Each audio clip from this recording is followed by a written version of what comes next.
a brake and leave the site. And so can you do that more easily with the multi-drive system? Well, installation-wise, I think you still need to follow some kind of rule. Right. Yeah, you have to maybe finish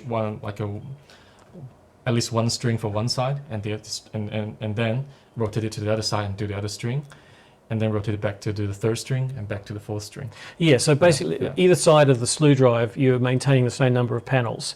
Is that how you were thinking of it? Not exactly. It's not because it's not the number of panels, but the key is the we call the span or the cantilever. Yep. Remember, we have talked about the fixed to the free end length. Yep. Yeah, this was very long for the traditional tracker, but now with a multi-drive tracker, we actually created several fixed points in one tracker. Let's use the sample out there. We have 3 fixed points, so that will help narrow down the L. So let's look at one end. The L was like this long. Yep. Like maybe, let's say 45 meter. Sorry, like 30 meter, and now it has been narrowed down maybe just like 20 meter or something. Yeah, or 15 meter. So from the fixed to the free end, that's like a very, very short. And from fixed to fixed, that's called span. That should equal 2L. Yeah, because the weakest point is in the middle. Yeah, so that equals to 2L. So this 2L is like also very short, like 20-30 meters, but the actual L is like less than 15.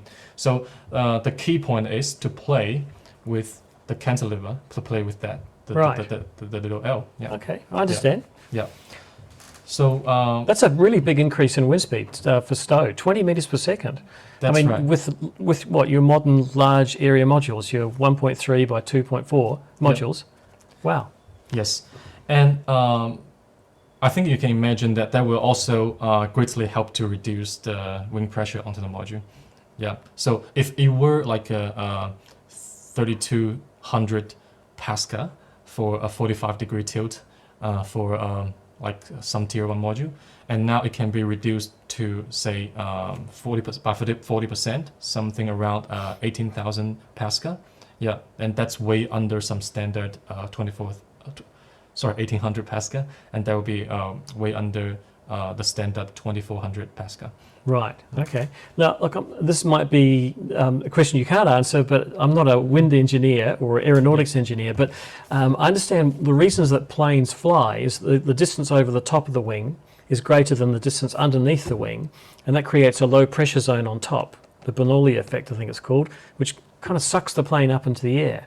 Now, when you've got a solar tracker with modules, the distance across the top and bottom is fairly consistent. There's not like a curve. No. So does that mean a horizontal panel doesn't really act like an airplane wing? It doesn't get that suck up in the air? Of course not. Yeah, because the airplane wing is has like a curvy top. Yeah. Yeah, and you understand that the wing pressure. The air pressure on top is lower than the bottom, so that will suck it up. Yeah, but so for solar panel, it won't be like this. Right. Yeah. So actually, it's a big advantage being able to stow horizontally. You get withstand higher wind speeds before you have to stow. It's a midpoint, which is the quickest to achieve. So if you're facing east or west, it's the quickest place to get to is horizontal. Yes. So less downtime. Yes. So, well, if you look at the horizontal, like a stow position, well, there are many benefits of this. So what we've mentioned, it's about the wing pressure. I think that's the key one. And the other one you've just mentioned, maybe quicker. And third, for the bed tracking, yeah, because in the afternoon when the tracker comes back, like doing the bed tracking, it backs to its stow position. It does not have to do, go to like 45 degree east or west again. It just stay there. It's already at the bed tracking stow position.